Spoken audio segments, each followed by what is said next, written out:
Hello again. How are you guys doing? I'm tuning in today from my windowsill. I wonder if you guys can hear the train. Is that loud?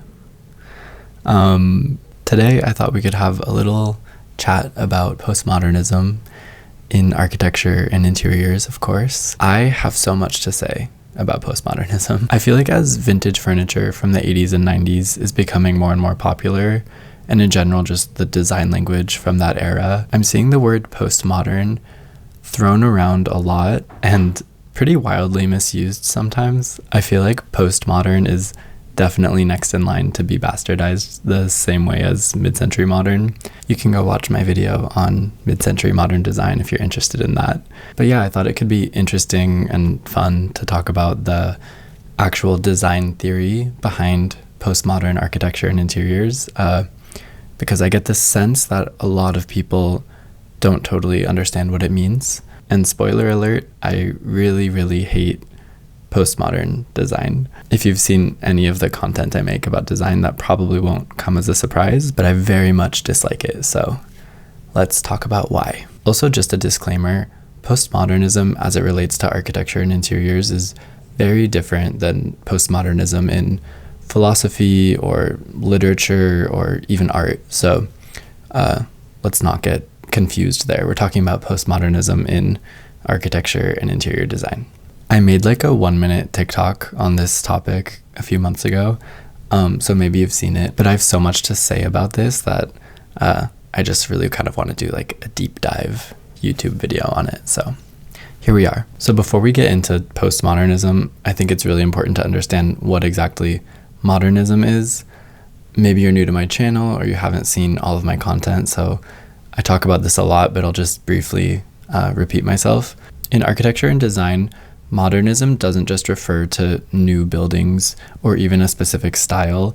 It's an actual theory about how we should design the built environment. And the foundational idea behind it is this idea of functionalism, meaning form follows function. And this is open to be interpreted in many different ways, and it has been, but in a lot of early modernist buildings, it sort of manifested in this aesthetic of simplified geometries, clean lines, and a stripping away of unnecessary ornament. Modernism has its roots in the late 19th century, and it sort of started to take shape in the early 20th century, and it really gained significant popularity in the West in the mid-20th century following World War II.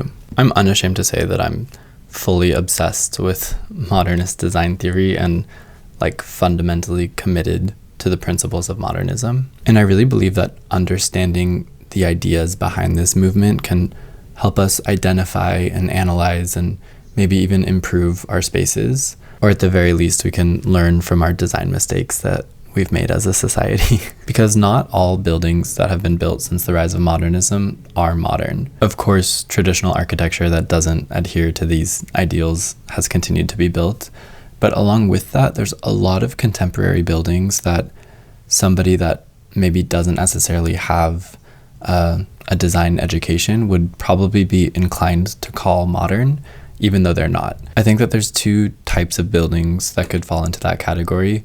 The first being contemporary buildings that are sort of mimicking a modernist language, but they aren't very thoughtfully designed and they're just kind of failing to be a good modern building. And the second one would be postmodernism, which is a little bit more sinister because it's blatantly and intentionally just rejecting the principles of modernism. So let's talk about what that even means. If modernism says form follows function and we should design spaces with the human experience at front of mind, postmodernism basically says, fuck you, I can do whatever I want. I just think it's this insanely immature reaction to modernism, and I'll explain what I mean by that. These postmodernist designers made it really clear what they thought of modernism. They were very critical of the aesthetic that modernism was delivering, which they called like stripped down and soulless. And this is something that I hear and read from critics of modernism all the time, and I can definitely sympathize with it. I think that there are plenty of modernist designers that have taken it too far and created spaces that are not beautiful and pretty unpleasant to be in. And sometimes they lose their sense of place by disregarding any sort of vernacular design language. But these are criticisms that could absolutely work in harmony and build off of the founding principles of modernism. It's entirely possible to create a modernist space that simultaneously preserves a reasonable amount of ornament and a respect for local cultures and histories and vernacular design languages. Does that make sense? Like, we could push the modernist movement forward instead of reacting to it. But rather than raise these criticisms and expand on the modernist movement,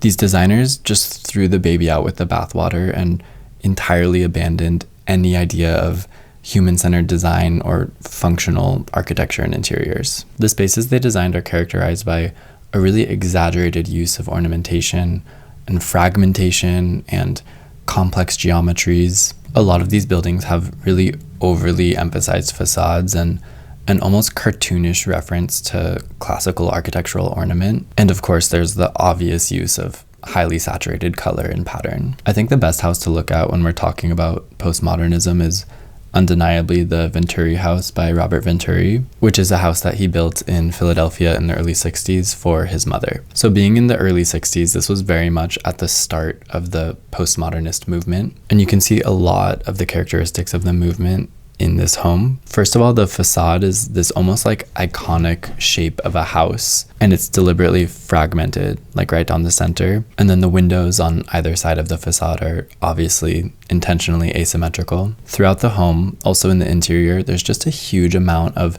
unnecessary fragmented geometries that don't make any sense. And my absolute least favorite feature of this house is a staircase that leads to nowhere.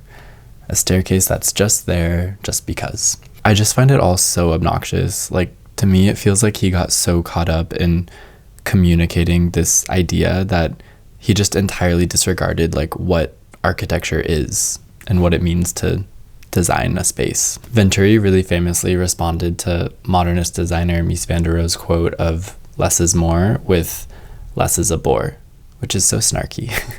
And to me, it's just like, really? Like, this is what you're giving us instead? It's not good. Venturi's wife, Denise Scott Brown, was an architect as well. And together in the early 70s, they wrote this book, Learning from Las Vegas. I will admit that I haven't read this entire book, but I have read pieces of it and excerpts. And I find them really frustrating to read because some of their ideas are pretty compelling. Like, I feel like there's little seeds of intrigue there, but they've just taken it in the entirely wrong direction, in my opinion. For example, they talk about buildings responding to the social, cultural, environmental context of their location, which I really agree with. But it just doesn't add up with their other ideas and the postmodernist movement as a whole. Like, I don't see how responding to a cultural context looks like this. Do you know what I mean? Like, to me, responding to context much more clearly aligns with modernism and form following function. I also really take issue with the fact that identity can't be seen as a function. Functions can be extremely abstract. They aren't just utilitarian. Like, there's this quote from Charles Eames where he says, "Who says pleasure isn't a function?" And that rings so true to me. Like, I think architects and designers are being called on to think with a lot of nuance and a lot of creativity about what is the function of a building. That's why I'm so in love with the idea of modernism. Like, the idea of form follows function is so adaptable and it can be forever expanded upon. And I think that's really cool. Another architect that I feel like I should highlight talking about postmodernism is Frank Gehry. He's designed so many impressive buildings all around the world. A lot of people that don't even know much about architecture are familiar with his name, or his buildings at least. His buildings are largely monumental buildings, like museums and major landmarks in cities that deliver like a wow factor. He designed the Guggenheim Museum in Bilbao, Spain, which is really often credited with bringing like a economic resurgence to the area. They call it the Bilbao effect. It got a whole effect named after it. That's how serious it was. I think there's a huge conversation to be had there about architecture's place in relation to urban planning and development. Maybe I'll make a video on that in the future. But it's definitely an interesting question. I'll just say that I don't think a building needs to be postmodern to have a wow factor. But when we look at these sort of buildings by Gehry, like the Disney Concert Hall in LA or the Museum of Pop in Seattle, my hometown, if you analyze them with like a critical architectural eye, they definitely leave a lot to be desired. Like the exterior of these buildings is undeniably disappointing, right? Maybe not from like a sculptural artistic perspective, but from an architectural design perspective. Like these crazy sculptural elements, while they might be beautiful, they're not doing anything to reflect what's happening on the interior of the building, and they're not relating to the urban context of the building either. So maybe there's a point of inspiration behind it, but architecturally, it's essentially just a thoughtless sculpture draped over a building. I remember when we were talking about postmodernism in university, our professor actually showed us this clip from The Simpsons where Frank Gehry was in The Simpsons. That's how much of like a star he is. In the clip, he like crumples up a piece of paper and throws it on the floor, and that's his design process for making his buildings. So it's a bit of a joke. Like, while he's obviously a very talented architect, I do have some pretty major criticism of these types of buildings of his. And that brings me to the next idea I want to talk about, which is this idea of art versus design. Art and design are two really different things, right? I have a lot to say about this. Maybe this will also be its own video.